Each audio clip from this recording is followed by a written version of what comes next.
you don't do with your own hand. I'll give So- them a slap.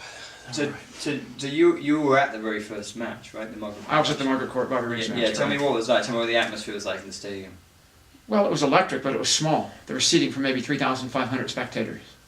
And there were some people standing on the hill as well, so at most there might have been 4,000 people there. And it was primarily a Southern California crowd. A lot of people from Hollywood or Beverly Hills down, because it was a promotional event to sell timeshares and lots at the Watt Communities Development up in Ramona. So on a scale of 1 to 10 compared to the Astrodome, it was a 1. But it was still very electric because nobody had ever seen a match between a man and a woman before that was of that scale at that time on May 13th of '73. And how old were you at the time? I was 14 at the time, soon to be 15. Freshman in my first year in high school. And who were you rooting for? I was rooting for Bobby. I love Bobby. Why was that? Well, my father's sister married John Riggs, one of Bobby's brothers. So, and I had already been hired to do some scrapbooks for Bobby at that point as well. And so 2 reasons. The scrapbook gig was good pay for a 14-year-old, and we always rooted for Bobby, no matter who he played or where. Were you conscious that by rooting for the guy you were being a male chauvinist at the time? No, I wasn't conscious of that at all. Always rooted for Bobby. If it had been somebody else, was it just because as a family member that you rooted for Bobby, or because he was a guy? I would have rooted for the guy regardless, because I probably was a very young chauvinist, just wasn't aware of it. So what was your reaction then as a 14-year-old when Bobby whooped Margert? Were you just thinking, this is great? Well, initially, as the match was going along, I thought this was great, but it became such a whooping that I actually ended up feeling, feeling Margaret's pain, so to speak. I mean, it was 6-2, 6-1 was the score. And I know Margert was despondent by the result, even though she did it for money, as opposed to, more noble reasons like Billie Jean was playing for later. And the match was over in less than an hour. And I just felt badly for her because it was such a decisive victory for Bobby. And of course, Margert was ranked #1 in the world at the time, had taken over the #1 ranking from Billie Jean the previous year. And so it was, I think, very surprising to everybody that it was not even close. And I actually felt badly for her because Margert, was a great competitor, great athlete. And it's always tough to see somebody go up in flames like that, even if you're rooting for the other person. So you saw that match, and then when did you become aware of the Billie Jean King match? Oh, by certainly the summertime. I know Jackie Barnett, Bobby's manager, had been trying to push Billie Jean King from day one. And I know Billie Jean, being the most outspoken women's athlete at the time from Women's Lib, I mean, I had a gut feeling from all the reading I was doing while making the scrapbooks that she was probably going to have to take up the challenge. So certainly by the time the school semester ended in June, it was pretty clear something big was going to be coming down the pike pretty soon. And it really did. Because I guess the second match was played at the end of the summer in September, so it happened fairly quickly. The 2 matches were only about, I can do it in my head, 130 days apart. Big time. And how did you manage to go to the match in Houston? What was the deal there? My uncle bought 2 plane tickets for himself and his wife Marion, who we called Auntie Bun. Again, Auntie Bun was my father's sister who married John Riggs. But my aunt didn't like to travel or fly. And so at the last minute she said, I don't really want to fly to Houston to watch Bobby play yet another tennis match. And of course in those days anybody could take a plane ticket and jump on the airplane. And so my uncle said, well, we've got a free seat. You want to come on down? While you're down there you can buy all the newspapers and so on to keep on moving on the scrapbooks that you're doing for Bobby. I thought, well, why not? Beats going to school for 3 days. So away I went. And how did the Astrodome, compare to the Ramona gig? There was no comparison. I mean, first of all, Ramona was played, well, how to phrase this, today that's in the middle of nowhere. Back then you actually passed through the middle of nowhere to get beyond there to the fringes of the middle of nowhere to Ramona. Desolate place where they had to bring in bleachers to put up a stadium. And then the Astrodome, of course, was known as the 8th wonder of the world. And 30,472 people in the dome, literally 8 or 9 times the amount of people who saw the Riggs Court match. You had to be there to even, it was electric, or you could feel the the energy. It was also very unique to see because probably a third to maybe 40% of the crowd was female. And I went to a lot of sporting events as a kid. By that time in my life, at the age of 15, I had been to an NCAA championship game. I had been to an NBA All-Star game. You didn't see women in that number in crowds at major sporting events. You maybe saw 10% women and 90% men. And that was noticeable. And it was electric. And obviously I wasn't alive 2,000 years ago, but I mean, you would think of something like the Roman Colosseum in terms of the energy. You know, the Christians versus the lions, it was almost that divided, and the energy was just incredible. So there was no comparison between the energy in the first match compared to the second, even though the first match was more energy than I'd ever seen anywhere. But it was just so small by comparison. Do you want to just dab your face with it? There's a towel there, just your top lip. It's just here.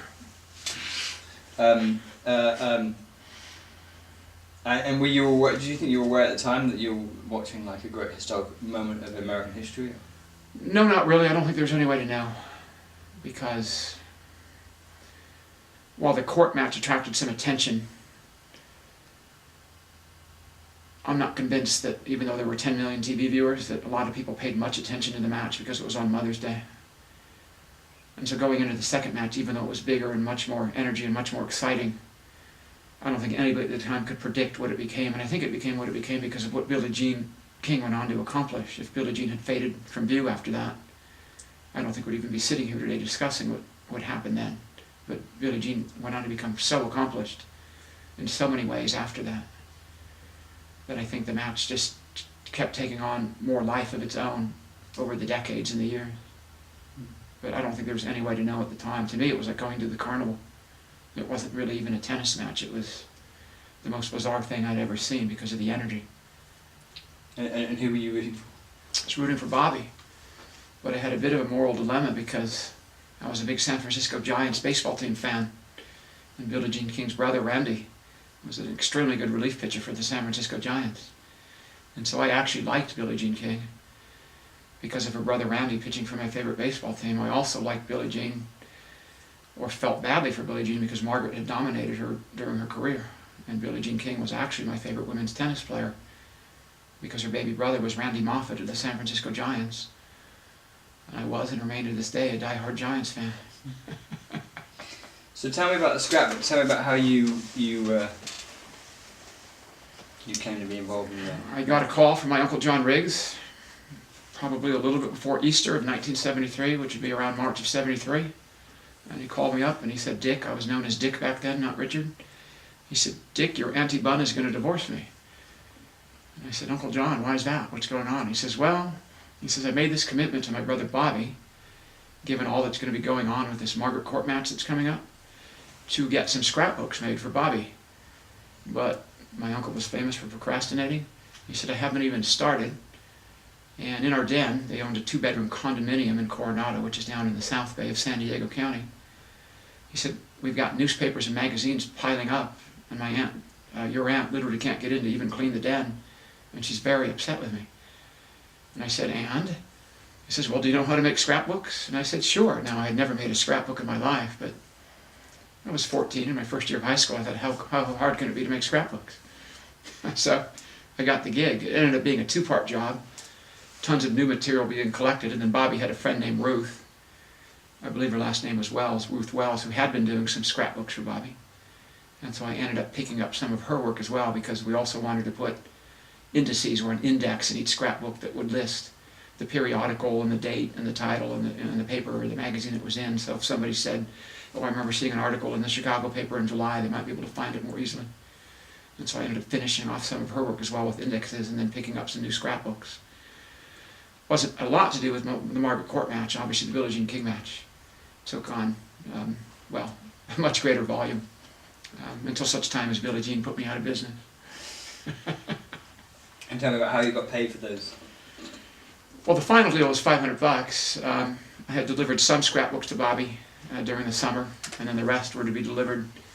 It was either late 73 or early 74. I believe it was early 74 when Bobby was out here playing in a seniors match at La Jolla Beach and Tennis Club. So I wasn't driving yet, I was only 15. And so my mom and I jumped in her Mustang and brought the rest of the scrapbooks down to La Jolla Beach and Tennis Club, where she dropped me off. And I guess she went to do some shopping or some such thing, and I went into Bobby's hotel room or his room at La Jolla Beach and Tennis Club, drop off the scrapbooks and pick up, no, it wasn't going to be a check, he always carried lots of cash. And he was playing cards at the time with Pancho Segura and Pancho Gonzalez, and he always called me Kid. So he said, "Kid, just a minute, let us finish up the card game." And so when the card game was over, he got up and we shook hands, and he said, "Okay, Kid, double or nothing, so what's your play?" Because Bobby bet on everything with everybody, even if it was a 15-year-old kid. And so I was a very accomplished table tennis player, also known as ping pong. But those of us who took it seriously called it table tennis. So Bobby was a great table tennis player. He was great at shooting free throws and putting on the golf course and everything else. But we hadn't played maybe in 3 or 4 years in ping pong, and I was extremely accomplished at that point. So I thought my best bet would be table tennis. So I said, "Well, we'll go table tennis, best 2 sets out of 3. He says, "How many points do I need to spot you?" I said, "You don't need to spot me anything." Which maybe I hustled the hustler at that point. I beat him 21-19, 21-18, turned my 500 into 1,000. Now let me tell you something, my mom was very upset when she picked me up because I showed her the money and she said, "You bet with Bobby Riggs, you know you're not supposed to bet with him. You're not supposed to gamble with Bobby." And I reminded her that Bobby bet on everything with everybody. It's the way of the world with Bobby. But that didn't seem to appease her very much. But Bobby was the kind of guy where if he'd beat me, he probably would have given me $250 or $300. He wouldn't let me leave there empty-handed, that's for sure. Do you think he let you win? Absolutely not. He hated to lose in anything. Hated to lose. He was even upset that I beat him worse in the second set than the first. Because he didn't learn anything from the first. He had forgotten how good I was when I was 10 or 11. We had played when I was 10 or 11. By the time I was 15, I was even better. That was probably my best bet. I might have been able to stay with him shooting free throws out on the basketball court. Maybe, maybe not, because I was on the high school basketball team at the time. Well, I refer to the Mother's Day Massacre as being the most significant sporting event. This is in retrospect, obviously nobody knew this at the time, but in my mind, the most significant sporting event in the history of this country that nobody knows about or nobody remembers. In part, I think, for 2 reasons. The obvious reason being that what happened in the Astrodome 130 days later so far outpaced and just dwarfed what happened in Ramona.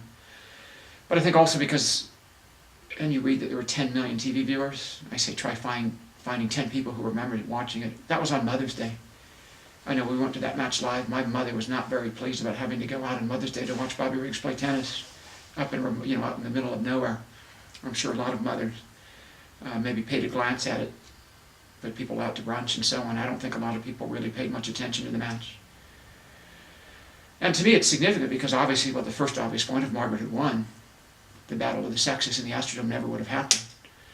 But number 2, Margert Court was in no position to carry the banner of women's lib. She simply didn't believe in it, as other people have mentioned. She wasn't one of the original 9. She was a lone wolf who went her own way.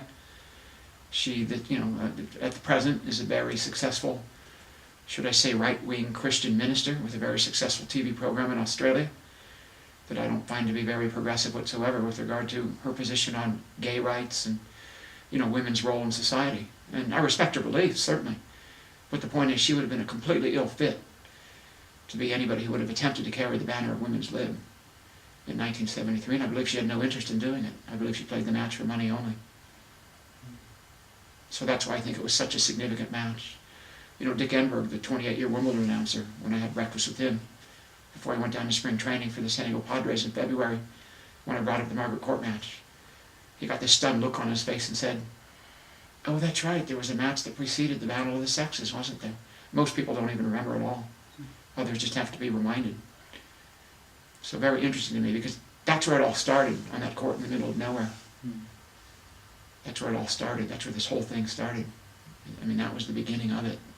And so very few people remember. And it played out perfectly in terms of, I guess, how history played itself out. So that was good to see.